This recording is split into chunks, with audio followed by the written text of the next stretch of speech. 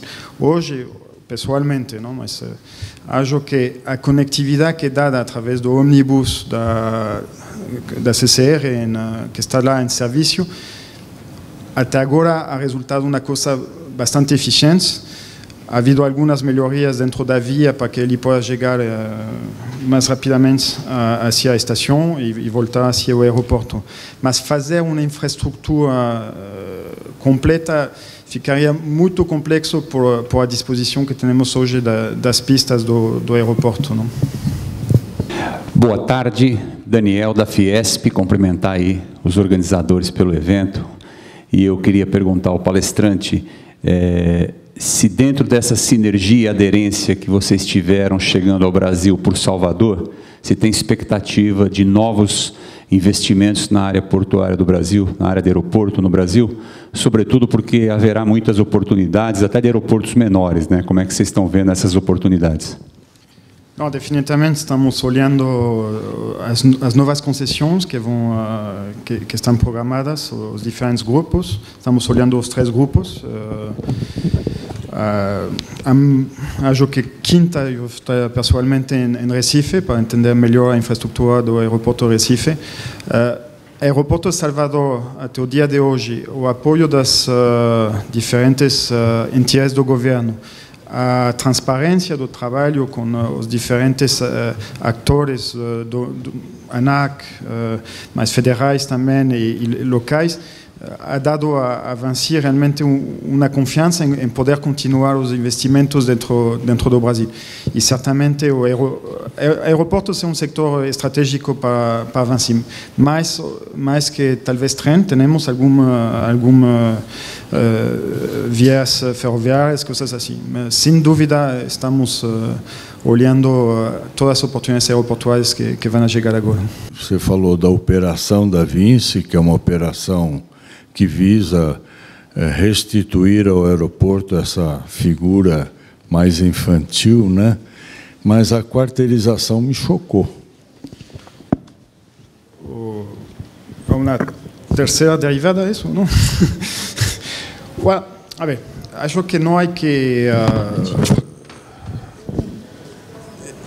um operador aeroportuário, em sua essência, é também não sei como fala, mas um chefe de orquestra, não?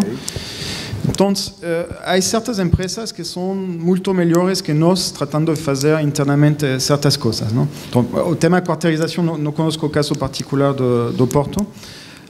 ANA, que é o operador dos aeroportos de Portugal, uma empresa realmente de classe mundial em sua operação.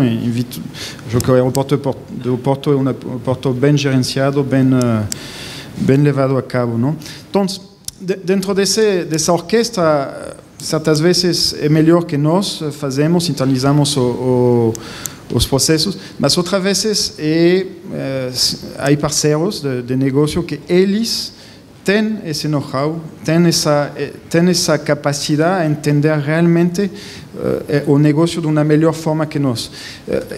E se logramos, através da terceirização, não sei a quarteirização, mas da terceirização, ser mais eficientes, o sistema como um todo fica mais eficiente. E se o sistema fica mais eficiente, é um menor custo para todo usuário do sistema, não? Bom, Cláudio Freitas, da Qualidade do Salvador, Bahia. Eu queria perguntar ao palestrante, Ian, se dentro desse processo de contratação de empresas que você mostrou aí, né, a maioria de empresas de Portugal, se existe alguma oportunidade dentro da estratificação da obra, da contratação de empresas locais lá de Salvador, para ajudá-los nesse processo aí? Não, sem dúvida. Aqui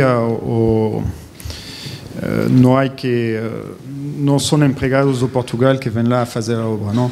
A razão por a qual primeiro acabamos aqui com 2 empresas portuguesas é que ao mesmo tempo que vai fazer um leilão, vai trabalhando e vai vendo as possibilidades de financiar o projeto, não? Então vai falando com inversionistas, e eles precisam de uma certa segurança.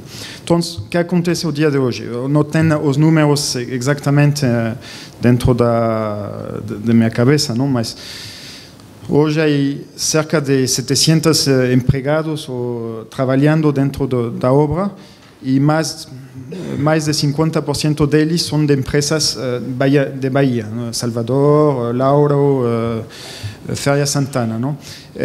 Nós falamos com o consórcio, tratamos de fazer nós, por nosso lado, evento, mas não pudimos coordenar. Depois, o consórcio, as 3 empresas fizeram evento justamente para entender a economia local. O impacto local para a Vinci é essencial. E como falava antes, não, somos uma empresa local, não somos uma empresa francesa, somos realmente uma empresa local. Nosso diretor, o presidente-diretor que está lá, é brasileiro, porque creemos realmente em ser locais e trabalhar e derramar a economia para todo o mundo. Não? Então, o caso particular dos subcontratistas, estou certo que mais da metade são subcontratistas de Salvador. Mas há certas tecnologias que vêm de São Paulo, que vêm de Minas Gerais, que aí são casos muito específicos sobre certos sistemas que devemos instalar. Não? Ok, queria agradecer ao Ian pela apresentação. Muito obrigado.